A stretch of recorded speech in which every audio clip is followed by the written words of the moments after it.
It was almost midnight when Richard Chen pulled his car into the parking lot of his restaurant in downtown Chicago. He owned 15 high-end restaurants across the country, but this one held a special place in his heart. It was his first, the one he'd opened 20 years ago when he was just starting out. Richard didn't usually show up this late. He had managers for that, but something had been bothering him lately. He'd been hearing whispers that things weren't running as smoothly as they should be. Staff turnover was higher than normal. A few customers had complained about slow service. So tonight, he decided to see for himself what was really going on. He walked through the back entrance, the one the staff used. The kitchen was still buzzing with activity even at this hour. Cooks were cleaning up, scrubbing down surfaces, putting away equipment. A few of them noticed him and their eyes went wide. One dropped a pot with a loud clang. "Don't mind me," Richard said, waving his hand. "Just checking on things. Keep doing what you're doing." But of course, everyone suddenly started working twice as hard. That's what always happened when the boss showed up unannounced. Richard walked through the kitchen, nodding at people, making mental notes. The equipment looked good. The place was clean. Maybe those complaints were just flukes. He was about to head to the dining room when he realized he'd taken a wrong turn. Instead of the hallway to the front of the house, he'd ended up near the staff locker room. He was about to turn around when he heard something that made him stop in his tracks. Someone was crying. Not loud, dramatic crying. Quiet, desperate sobbing, the kind of crying someone does when they think no one can hear them. When they've been holding it in all day and finally can't anymore. Richard stood there unsure what to do. Part of him wanted to just walk away and pretend he hadn't heard anything. It felt like intruding on someone's private moment. But something stopped him. Maybe it was the way the person was crying, like their whole world was falling apart. He pushed the door open gently. The locker room was dimly lit, just one flickering fluorescent bulb overhead. And there, sitting on the wooden bench between the rows of lockers, was a young man in a cook's uniform. His face was buried in his hands, his shoulders shaking. He was so lost in his grief that he didn't even hear the door open. Richard recognized him. Daniel Rivera, one of the line cooks. Young kid, maybe 19 or 20. Always quiet, always focused on his work. Richard had seen him a few times during his visits, but they'd never really talked. For a moment, Richard just stood there watching. The kid looked so small, so defeated. His uniform was stained from a long shift. His hands were red and raw from working with hot pans all night, and he was crying like his heart was breaking. Richard cleared his throat softly. "Hey!"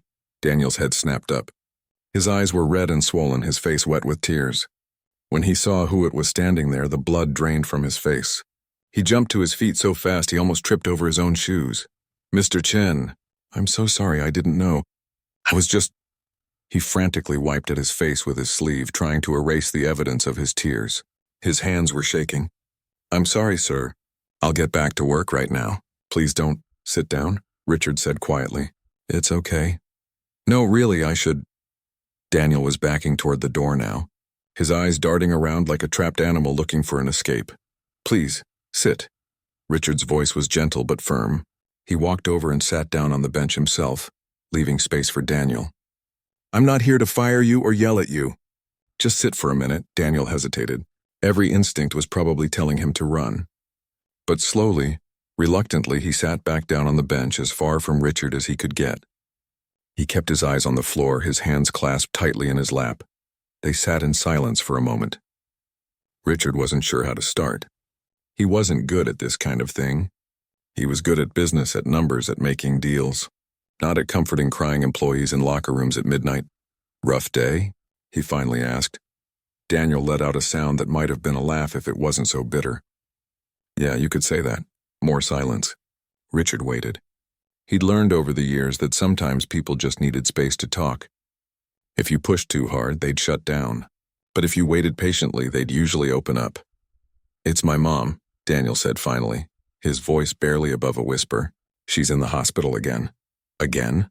Daniel nodded, still not looking at Richard. "She has kidney disease. Bad.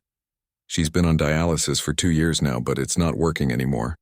She needs a transplant, but we don't have the right insurance and we're not high enough on the waiting list and..." His voice cracked. "The bills keep coming and I'm working as much as I can, but it's not enough. It's never enough." Richard felt something tighten in his chest. He'd lost his own mother 10 years ago. Cancer. Even with all his money, all his resources, he hadn't been able to save her. He remembered feeling helpless, watching her waste away, knowing there was nothing he could do. "I work here, and I work at a diner on the other side of town," Daniel continued. Words were spilling out of him now like he couldn't stop them. "I'm pulling doubles most days, 70, 80 hours a week. I send her every penny I can. But the hospital bills, God, the bills. They're drowning us. And now they're saying she might not have much time left if we can't get her that transplant." He put his face in his hands again. "I don't know what to do. I thought I could handle it. I thought if I just worked hard enough, if I just pushed through, I could save enough money to help her. But I can't. No matter what I do, it's not enough. And she's going to die because I can't save her." His voice broke completely on those last words. Fresh tears started falling, dropping onto the concrete floor between his worn-out sneakers. Richard sat there, feeling a lump in his own throat. This kid was barely out of his teens, working himself to death trying to save his mother. How long had he been carrying this weight? How many nights had he cried alone in this locker room after everyone else had gone home? "How old are you, Daniel?" Richard asked softly. 19, sir. 19. Still practically a child. An age when most kids were worried about college parties and video games, and this one was trying to single-handedly pay for a kidney transplant. "Do you have any other family? Anyone who can help?" Daniel shook his head. "It's just me and my mom. My dad left when I was 6. No brothers or sisters. No aunts or uncles nearby. Just us." Richard looked at this young man, really looked at him. His uniform was too big, probably a hand-me-down from someone else. His shoes had holes in them. He was thin, too thin, probably skipping meals to save money, working himself to exhaustion. And for what? For medical bills that would keep coming no matter how many hours he worked. "I'm sorry," Daniel said suddenly, standing up again. "I shouldn't be dumping all this on you. You don't need to hear about my problems. I'll get myself together and get back to work." "Your shift ended an hour ago," Richard pointed out. "I know. I needed a minute before I went home. Sometimes it's easier to fall apart here than at home where my mom might hear me on the phone." Richard stood up too. He reached into his pocket and pulled out his card. "Here, take this." Daniel looked at the card like it might bite him. "Sir, I don't need—" "Take it," Richard said. "My personal number's on there. I want you to call me tomorrow. We're going to talk about this. Mr. Chen, I can't ask you for— You're not asking. I'm offering. Call me tomorrow." Richard put the card in Daniel's hand and closed his fingers around it. "And Daniel, go home. Get some sleep. You look exhausted." Daniel stared at the card, then at Richard. Confusion and hope and fear all mixed together on his young face. "Why are you being nice to me?" Richard thought about that for a moment. "Because someone should be, and because I know what it's like to watch your mother suffer and feel helpless to stop it." He patted Daniel on the shoulder and walked toward the door. But before he left, he turned back one more time. The kid was still standing there, holding that business card like it was made of gold, tears still running down his face. "It's going to be okay," Richard said. He didn't know if that was true, but he was damn well going to try to make it true. Then he walked out, leaving Daniel alone in the locker room, staring at a business card and wondering if maybe, just maybe, things might actually get better. Richard didn't sleep that night. He couldn't. Every time he closed his eyes, he saw Daniel's face. Those red, swollen eyes, the way his hands had been shaking. The defeat in his voice when he said his mother was going to die because he couldn't save her. At 3 a.m, Richard finally gave up on sleep. He got out of bed, made himself some coffee, and went to his home office. He turned on his computer and started digging. Finding information wasn't hard when you had the resources Richard had. Within an hour, he knew more about Daniel Rivera than the kid probably remembered himself. Daniel had grown up in a rough neighborhood on the south side of Chicago. His father had left when he was 6, just disappeared one day and never came back. His mother, Rosa, had raised him alone, working 2 jobs to keep a roof over their heads. She'd cleaned offices at night and worked at a laundromat during the day. Despite everything, Daniel had been a good student. Really good. He'd graduated high school with honors and had gotten a partial scholarship to culinary school. That's where Richard's timeline got interesting. Daniel had completed 1 semester of culinary school, just 1. His grades had been excellent. His instructors had written glowing reviews. One had even noted that Daniel had exceptional natural talent and could easily become one of the finest chefs of his generation. But then he dropped out. just stopped showing up one day. The school had tried to contact him, concerned about losing such a promising student. But Daniel never responded. Richard kept digging and found the reason why. That was exactly when Rosa's medical problems had started. She'd collapsed at work one day. Kidney disease, the doctor said. Advanced stage. She'd need dialysis and eventually a transplant. The medical bills had started piling up immediately. Their insurance was minimal, covering only a fraction of the costs. Daniel had dropped out of school and started working. First one job, then two. He'd been doing that for almost 2 years now. Richard pulled up Daniel's employment records from his restaurant. The kid worked 40 hours a week there, never called in sick, never showed up late. His performance reviews were all excellent. The head chef, Tony, had written that Daniel was the most dedicated young cook I've seen in 20 years and works harder than people twice his age.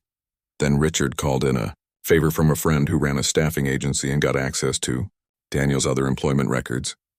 The diner where he worked was across town, a greasy spoon that served truckers and night shift workers. Daniel worked there 30 to 35 hours a week, usually the overnight shift. So he'd work at the restaurant until 10 or 11, then head straight to the diner and work until dawn. When did the kid sleep? Richard did the math. Even working 70-plus hours a week at 2 minimum wage jobs, Daniel was barely making $3,000 a month before taxes. After rent, utilities, food, and his own basic expenses, he probably had $1,000 left to send to his mother. Maybe less, and Rosa's medical bills? Richard pulled those up too. Just the dialysis treatments alone cost nearly $5,000 a month. That didn't include doctor visits, medications, or the cost of the transplant itself, which would be well over $300,000. The kid was trying to empty the ocean with a teaspoon. Richard sat back in his chair, rubbing his tired eyes. The sun was starting to come up outside his window. He'd been at this for hours. He picked up his phone and called his personal assistant, Helen. She'd worked for him for 15 years and was used to his odd-hour calls. Helen, I need you to do something for me, he said when she answered. Good morning to you too, Richard, she said dryly. What is it? I need you to get me all the information you can on Rosa Rivera. She's being treated for kidney disease at County General. I want to know her exact diagnosis, her treatment plan, where she is on the transplant list, everything. Okay, Helen said slowly. Can I ask why? Just do it, please, it's important. I'll have it for you by noon. Helen was as good as her word. At 11:55, Richard's email pinged with a detailed report. Rosa Rivera, age 47. Stage 5 kidney disease. She'd been on dialysis 3 times a week for the past 2 years. Her condition was deteriorating. Without a transplant, doctors gave her maybe another year, 2 if she was lucky. She was on the transplant list, but she was way down. Her insurance situation made her low priority. There were hundreds of people ahead of her. Unless she could somehow move up the list or afford to go to a private facility, she'd likely die before a kidney became available. The cost breakdown made Richard's blood boil. The transplant itself would cost over $300,000, but that was just the surgery. There were pre-transplant tests and evaluations, post-transplant care, anti-rejection medications that cost thousands per month and would be needed for the rest of her life. All told, the first year alone would run close to $500,000. No wonder Daniel had looked so hopeless. Richard made another call, this time to Dr. Patricia Reeves, one of the top transplant surgeons in the country and an old friend. They'd known each other since college. Trish, I need a favor, Richard said. Of course you do. It's been 6 months since we last talked and now suddenly you need something, she said. But her tone was warm. What's going on? Richard explained the situation. When he finished, there was silence on the other end. Richard, I can't just move someone up the transplant list, Trish said finally. There are rules, protocols, people who have been waiting longer. I'm not asking you to bump anyone. I'm asking you to evaluate her as a patient. I'll cover all costs. I just want to know if she's a viable candidate and what her options are. More silence. Then send me her medical records. I'll take a look. Thank you, Trish. Don't thank me yet. And Richard, be careful. I know you're trying to help, but situations like these can get complicated. Richard spent the rest of the day making more calls. He talked to his lawyers about setting up a fund. He talked to his accountant about the financial logistics. He talked to the HR department at his company about company policies and employee assistance programs. By evening, he had a plan. A crazy, expensive, probably overly complicated plan, but a plan nonetheless. His phone rang around 7. It was Tony, the head chef at his restaurant. "Boss, I need to talk to you about Daniel Rivera," Tony said. Richard's heart sank. "What about him?" "I'm worried about the kid. He's a hell of a worker, don't get me wrong. Best young cook I've got. But he's running himself into the ground. Today he nearly passed out in the kitchen. Said he hadn't eaten anything since yesterday morning. I made him sit down and eat a proper meal, but he barely touched it before he was back at his station." "How long has this been going on?" "Months, at least. Maybe longer. I didn't want to say anything because he's never let it affect his work. But today was bad, boss. Really bad." His hands were shaking. He could barely stand. "I think he's working himself to death." Richard closed his eyes. "Thanks for telling me, Tony. I'm handling it." "You are? How?" "Just trust me. And Tony, keep an eye on him for me. Make sure he eats. Make sure he takes breaks. I don't care if you have to force him." "Will do, boss." After he hung up, Richard sat in his office, staring at the papers spread across his desk. Reports, medical records, financial projections, all representing one 19-year-old kid who was trying to save his mother and destroying himself in the process. Richard thought about his own mother. Maria Chen had been a fierce woman. She'd immigrated from Taiwan with nothing and built a life for her family through sheer determination. When Richard had started his first restaurant, she'd been his biggest supporter. She'd even worked in the kitchen some nights, refusing to let her son do it all alone. When she got sick, Richard had spent millions trying to save her. The best doctors, the best treatments. It hadn't mattered. Cancer didn't care how much money you had. She died anyway, and Richard had been left with a hole in his heart that never quite healed. But at least he'd tried. At least he'd been able to give her every chance. Daniel didn't even have that. He was working himself to death, and it still wasn't enough. His phone buzzed. A text message from an unknown number. "Mr. Chen, this is Daniel. You said to call, but I didn't want to bother you. I just wanted to say thank you for last night." For listening. It meant a lot. "I understand if you were just being nice and I don't expect anything. Thank you anyway." Richard stared at that message for a long time. The kid thought he'd just been making empty promises. Just being polite. He probably thought Richard had already forgotten about him. Richard typed back, "Be at my office tomorrow at 9 a.m. It's important. Don't work the night shift tonight. Get some sleep." 3 dots appeared showing Daniel was typing. They disappeared. Appeared again, disappeared. Finally, a message came through. "Okay." Richard sat back in his chair. Tomorrow he was going to do something that would probably shock everyone who knew him. He didn't do things like this. He was a businessman. He dealt in numbers and profits and strategic planning. But right now, none of that seemed to matter. All that mattered was a 19-year-old kid crying in a locker room because he couldn't save his mother. All that mattered was making sure that kid didn't have to feel helpless anymore. Richard looked at the photo of his own mother that sat on his desk. She was smiling in it, wearing an apron, standing in the kitchen of his first restaurant. That photo, huh? Daniel stood outside the tall glass building, his heart pounding so hard he thought it might burst out of his chest. This was Chen Industries' headquarters. He'd never been here before, never had any reason to. He was 15 minutes early, but he couldn't make himself go inside yet. What if this was bad news? What if Mr. Chen had called him here to fire him properly? In an office instead of a locker room. Maybe he'd decided Daniel was too much of a liability, breaking down at work like that. A woman in an expensive suit walked past him and gave him an odd look. Daniel realized he'd been standing in the same spot for 10 minutes now, just staring at the building. He took a deep breath and walked inside. The lobby was huge and fancy, all marble floors and modern art on the walls. Daniel felt completely out of place in his cheap button-down shirt and dress pants that he'd bought at a thrift store.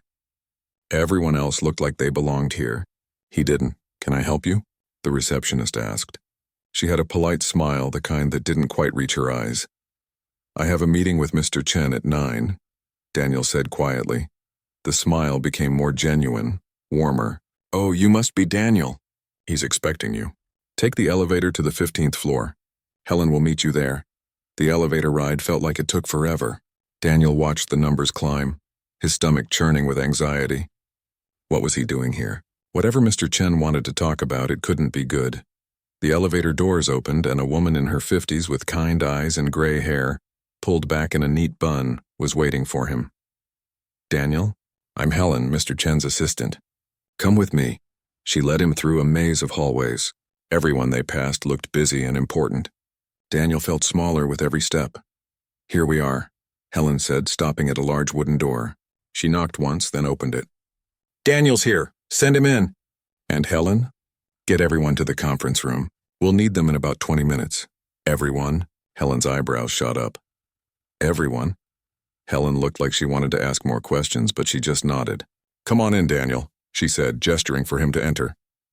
Daniel stepped into the office and the door closed behind him.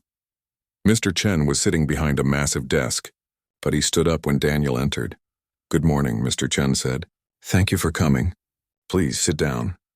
Daniel sat in one of the chairs across from the desk. His hands were sweating. He wiped them on his pants. "I'm not going to beat around the bush," Mr. Chen said, sitting back down. "I spent yesterday looking into your situation. Your mother's situation. I hope you don't mind." Daniel's mouth went dry. No, sir." "Good, because I wanted to understand exactly what you're dealing with." Mr. Chen pulled out a folder and opened it. "Your mother needs a kidney transplant. She's been on dialysis for 2 years. Without a transplant, she has maybe a year, possibly less. The cost of everything, surgery and all the care she'll need is somewhere around $500,000, and you're trying to cover this by working 2 minimum wage jobs." Hearing it laid out like that made Daniel want to cry again. "Yes, sir. That's not possible, Daniel. You know that, right? You can't earn that kind of money working in kitchens." "I know," Daniel whispered. "But I have to try." Mr. Chen leaned forward. "What if you didn't have to?" Daniel looked up, confused. What? What if someone else covered the cost? All of it. The transplant, the medications, everything your mother needs.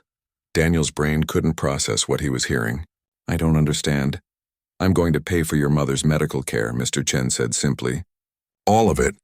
"I've already spoken to Dr. Patricia Reeves at Memorial Hospital. She's one of the best transplant surgeons in the country. She's going to evaluate your mother and get her the care she needs." The room started spinning. Daniel gripped the arms of his chair. "You can't. I could never pay you back. I'm not asking you to pay me back. But why?" Daniel's voice cracked. "Why would you do this? You don't even know me." Mr. Chen was quiet for a moment. "I lost my mother 10 years ago. I had all the money in the world and I still couldn't save her. But your mother can be saved. And you shouldn't have to destroy yourself trying to do it alone." Tears were streaming down Daniel's face now. He couldn't stop them. "I don't know what to say." "You don't have to say anything. But I'm not done yet. There's more?" Daniel couldn't imagine what more there could possibly be. "You dropped out of culinary school to take care of your mother. Your instructors say you were one of the most talented students they'd ever seen. So here's what's going to happen. You're going back to school.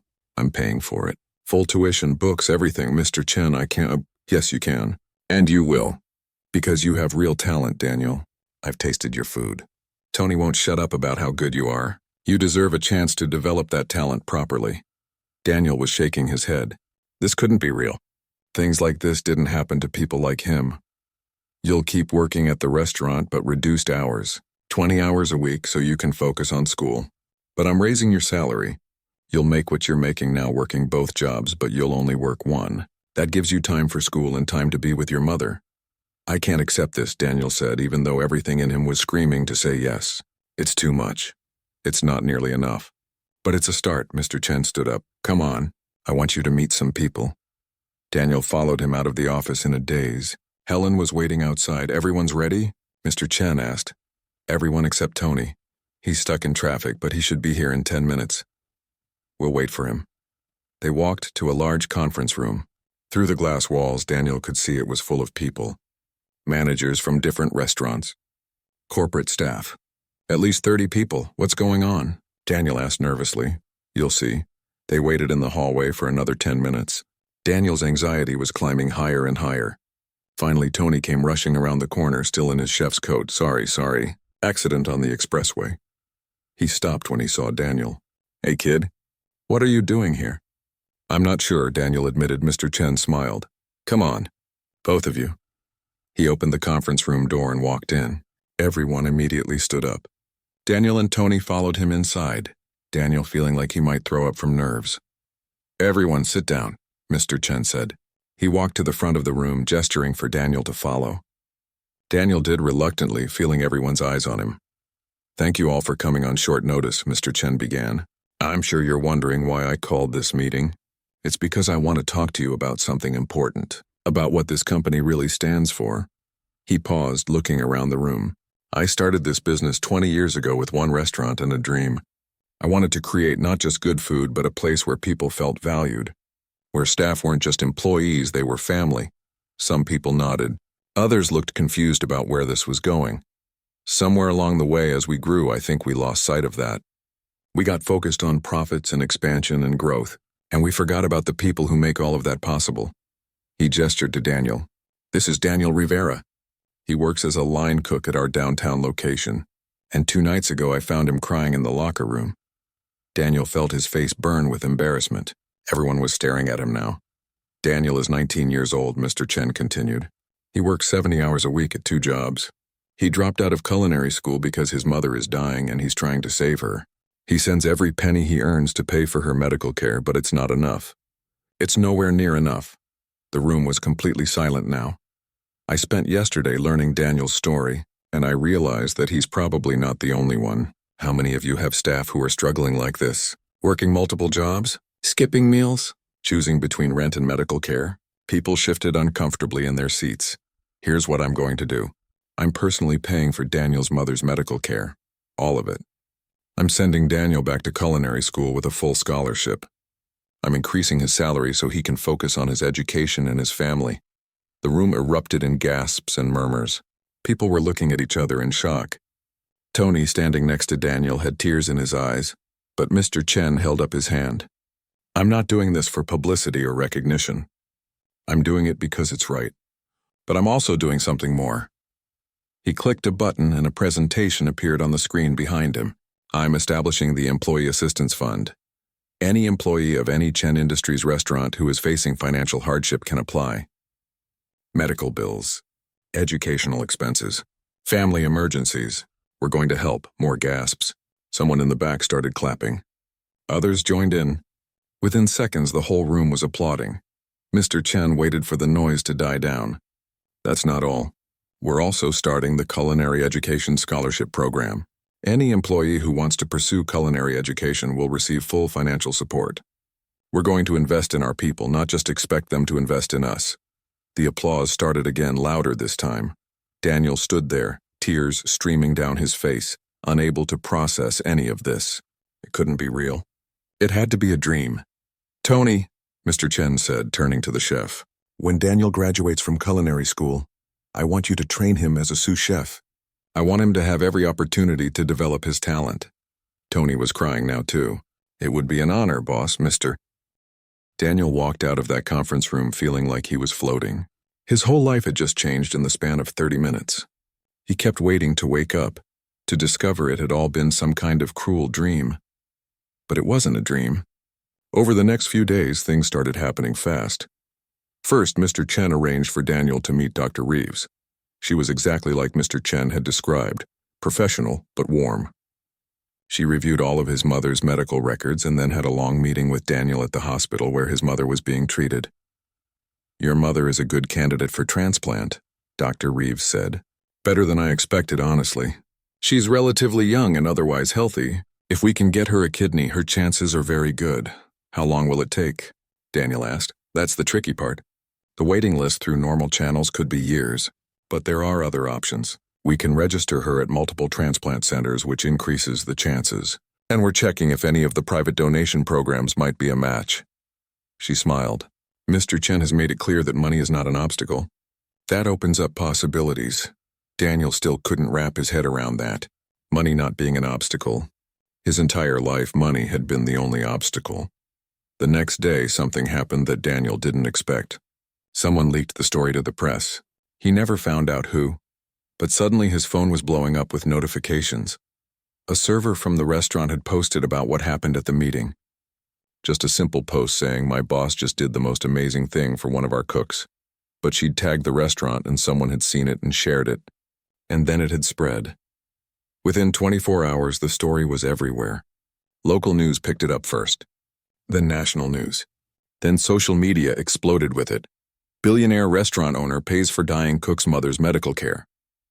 CEO shows what true leadership looks like. This man's gesture will restore your faith in humanity. Daniel's phone rang constantly. Reporters wanted interviews. Morning shows wanted him to appear. His social media accounts went from 20 followers to 20,000 overnight. He felt overwhelmed by all the attention. He wasn't comfortable being in the spotlight. He just wanted to focus on his mom and school. But Mr. Chen handled it gracefully. "I'm declining all interview requests," Mr. Chen told him. "This isn't about publicity. This is about helping you and your mother." But the story kept growing, and something unexpected started happening. Other business owners started reaching out. They wanted to know how to set up similar programs. They wanted advice on helping their own employees. One tech CEO announced she was creating a similar assistance fund for her company. A chain of grocery stores followed suit, then a manufacturing company. Within a week, over 30 businesses had announced employee assistance programs inspired by Mr. Chen's actions. "You started something," Helen told Mr. Chen one afternoon as they reviewed the flood of media requests. "People are paying attention." Mr. Chen finally agreed to do one interview with a local news station. But he had conditions. Daniel didn't have to participate if he didn't want to. The focus would be on the broader issue of workers' struggles and healthcare costs, not just on Daniel's specific situation. Daniel watched that interview from his apartment.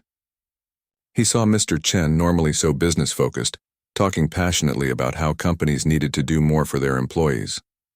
How success meant nothing if the people who helped you achieve it were drowning in debt and despair. "I got lucky in life," Mr. Chen said in the interview. "I had opportunities. I had support. Not everyone gets that. And when you have the ability to help someone who's working hard but can't catch a break through no fault of their own, you should help. It's that simple."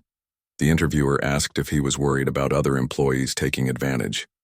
Mr. Chen's expression turned serious. "If someone is working 70 hours a week at 2 jobs and still can't make ends meet, that's not someone taking advantage. That's someone who desperately needs help. And if we have employees in that situation, then shame on us for not paying them enough or providing adequate benefits in the first place." That clip went viral. Within days, it had been viewed millions of times.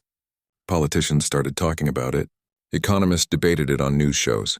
Everyone had an opinion. But for Daniel, the real changes were happening offline. He enrolled back in culinary school. Walking into those familiar halls felt surreal. His instructors remembered him and welcomed him back with open arms. "We're so glad you're back," Chef Rodriguez, his favorite instructor, said. "You have too much talent to waste in a diner kitchen at 3 a.m. Daniel threw himself into his studies. For the first time in 2 years, he could focus on learning instead of just surviving. He could take time to perfect a sauce. He could experiment with flavors. He could actually think about his craft instead of just trying to get through each shift. His mother's treatment began immediately. Dr. Reeves got her transferred to Memorial Hospital, one of the best facilities in the country. The difference was like night and day.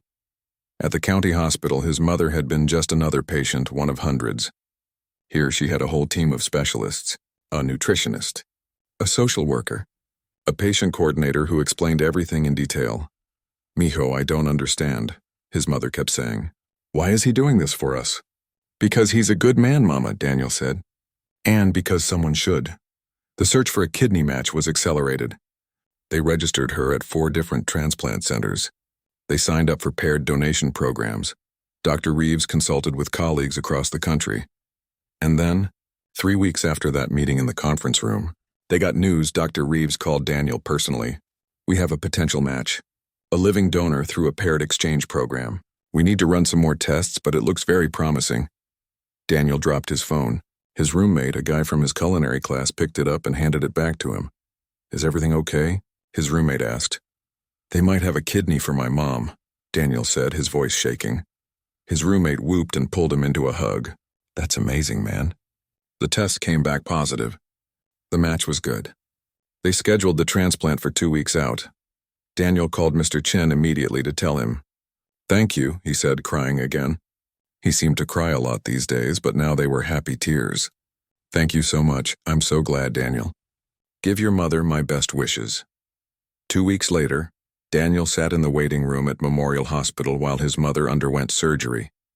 Chef Rodriguez had come to wait with him, so had Tony, and so had Mr. Chen, who'd cleared his entire afternoon schedule to be there. "She's going to be fine," Mr. Chen kept saying. "Dr. Reeves is the best." The surgery took 6 hours. 6 of the longest hours of Daniel's life. But finally, Dr. Reeves came out in her scrubs smiling. The transplant was successful. Everything went perfectly. She's going to need a few days in the ICU, then recovery. But barring any complications, she should be fine. Daniel collapsed in his chair, sobbing with relief. Tony patted his back. Chef Rodriguez was crying too, and Mr. Chen just sat there with a satisfied smile on his face. The next few weeks were a blur of hospital visits and recovery monitoring. Daniel split his time between school and the hospital. His mother slowly got stronger. The color came back to her face. She could breathe easier. She started to look like herself again. "I feel human again," she told Daniel one afternoon. "I forgot what that felt like." But something else was happening too. The restaurant where Daniel worked had been transformed. Mr. Chen's employee assistance program had started, and people were coming forward with their problems.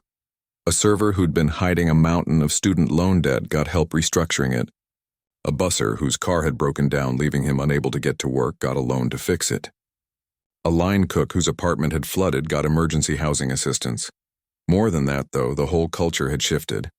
Management was actually talking to employees, asking how they were doing, what they needed. The staff seemed happier, more engaged. People weren't just showing up for a paycheck anymore. They felt valued. Tony told Daniel that 3 other chain restaurants in the city had started similar programs after seeing Chen Industries' success. "Your story started something bigger than you realize," Tony said. Daniel didn't know what to think about that.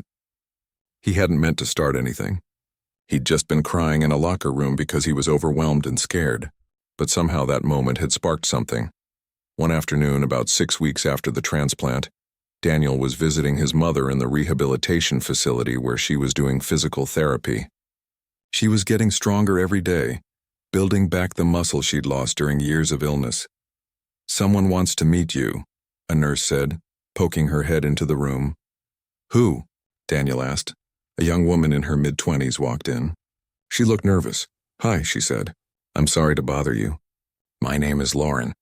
I work at a coffee shop downtown and I saw your story on the news." "Oh," Daniel said. Hi. I just wanted to say thank you. Because of what happened with you, my boss started asking employees if anyone needed help. I've been dealing with some medical issues. Nothing as serious as your mom's, but I couldn't afford treatment. I was just ignoring it and hoping it would go away. But my boss helped me get on better insurance and connected me with a program TSI. The announcement came on a Tuesday morning. Robert Harrison called a press conference at the mansion, something he'd never done in all the months of the Suitor Circus. Every major news outlet showed up. The front lawn became a sea of cameras and microphones and reporters jostling for position. Vincent was working his shift when Mrs. Chen found him. "Mr. Harrison wants you at the press conference. Says it's important." "I'm just the janitor," Vincent protested. "I don't need to be there. He specifically asked for you. Said you need to be standing with Claire." Vincent's stomach dropped. This was it. Robert was going to publicly reject him, tell the world that his daughter deserved better than a broke ex-nurse with scandal in his past. It made sense. And the speculation. Protect Claire from further association with someone the media had labeled a gold digger. But when Mrs. Chen led him to the front entrance, Claire was there waiting. She reached out and took his hand, something she'd never done before. Her palm was cold and trembling. "I'm scared," she admitted. "Me too. Whatever my father says, whatever happens, you know the truth, right? You know what we have is real?" Vincent squeezed her hand. "I know." They walked out together, hand in hand, into a storm of camera flashes and shouted questions. Robert stood at a podium, looking every bit the powerful billionaire. Behind him were several people Vincent didn't recognize. Lawyers, probably. Robert waited for the noise to die down. When he spoke, his voice was clear and firm. 3 months ago, I made a promise. I said I would give $100 million and my blessing for marriage to anyone who could make my daughter smile again. This promise came from desperation, from a father who'd watched his child disappear into grief and couldn't find a way to bring her back. The reporters leaned forward, cameras rolling. Over these months, hundreds of people have tried. Celebrities, professionals, well-meaning individuals. Some came for the money. Some came for the fame. A few came because they genuinely wanted to help. I'm grateful to everyone who tried. Robert paused, his eyes finding Claire in the crowd. But only one person succeeded. Only one person reached my daughter. And I think everyone here knows who that is. The cameras swiveled to Vincent and Claire. Vincent felt his face burn. He wanted to run to escape, but Claire's hand tightened around his. Vincent Torres, Robert continued. A man who lost everything 3 years ago due to a miscarriage of justice. A man who works 3 jobs to support his mother and pay off debts that shouldn't exist. A man who never wanted my money, never competed for the prize, never even knew about the promise when he first sat with my daughter in our garden and folded paper beside her. The reporters were scribbling furiously. This wasn't the story they'd expected. Many of you have written articles about Mr. Torres. You've called him a con artist, a manipulator, a gold digger. You've questioned his motives and his character. You've made him a villain in a story where he was only ever trying to be kind. Robert's voice hardened. You were wrong. All of you. And I can prove it. He nodded to the lawyers behind him. One of them stepped forward with a folder of documents. 3 years ago, Vincent Torres was blamed for a medication error that nearly killed a child. He lost his nursing license, his career, and his reputation. The hospital claimed he'd administered the wrong dosage. But that was a lie. The crowd erupted with questions. Robert held up his hand for silence. My legal team has spent the past several weeks investigating this case. We've uncovered hospital logs that were accidentally left out of the original investigation. We've found the doctor who actually made the prescription error, a man with a history of similar mistakes that the hospital covered up. We've interviewed staff members who were pressured to stay silent. Vincent Torres was innocent. He followed protocol exactly. The hospital made him a scapegoat to protect themselves from a lawsuit. Robert looked directly at Vincent. As of this morning, we've filed a motion to have your case reopened and your nursing license restored. The hospital is already negotiating a settlement. They know they're going to lose. Vincent felt his knees go weak. Claire caught him, held him steady. But that's not why I called this press conference, Robert said. I called it because I owe Vincent Torres an apology. I owe my daughter an apology. And I owe all of you an explanation. He stepped away from the podium, walked down the steps, and approached Vincent and Claire directly. The cameras followed his every move. Vincent, you did something no one else could do. You saw my daughter not as a prize to be won, but as a person who needed space to heal. You didn't try to fix her. You didn't perform for her. You just existed beside her pain until she was ready to come back. That took patience, kindness, and a depth of character that all the money in the world can't buy. Robert turned to the reporters. My daughter smiled. For the first time in 3 years, she laughed. She's eating again. She's engaging with life again. She's healing, and it's because of this man right here, who never wanted anything from her except to fold paper in peace. He pulled an envelope from his jacket. I made a promise, and I keep my promises. This envelope contains documents transferring $100 million in company shares to Vincent Torres. The crowd gasped. Cameras flashed. Vincent stood frozen, unable to process what he was hearing. Robert held out the envelope. Take it, you earned it. You saved my daughter's life. Vincent looked at the envelope, at Robert, at the cameras, at Claire, who was watching him with tears in her eyes. He didn't take it. I can't, Vincent said quietly. The murmuring stopped. Everyone strained to hear. I didn't sit with your daughter for money, Vincent continued, his voice growing stronger. I sat with her because she looked lonely. Because I know what it's like to be broken and have everyone either ignore you or try to fix you wrong. I folded paper because it gave me peace, and maybe I thought it might give her peace too. That's it. That's the whole story. But the promise, Robert started. I don't want to be paid for being a decent human being. Vincent interrupted. If you want to do something for me, clear my name. Get my nursing license back. That's all I need. That's all I've ever needed. Robert studied him for a long moment. Then he nodded slowly. What about the debt? The legal fees? Your mother's medical expenses? Vincent hesitated. Pride warred with practical need. I can handle it. You're working one job now, Robert said gently. The press scared away your other employers. You can barely afford rent. Let me help. I don't need charity. It's not charity. Consider it compensation for services rendered. You've been helping my daughter heal. That's more valuable than any therapy I could buy. Let me pay you what that's actually worth. Vincent looked at Claire. She nodded slightly, encouraging him. Just the debt, Vincent finally agreed. Clear the legal fees. Help with my mother's medications.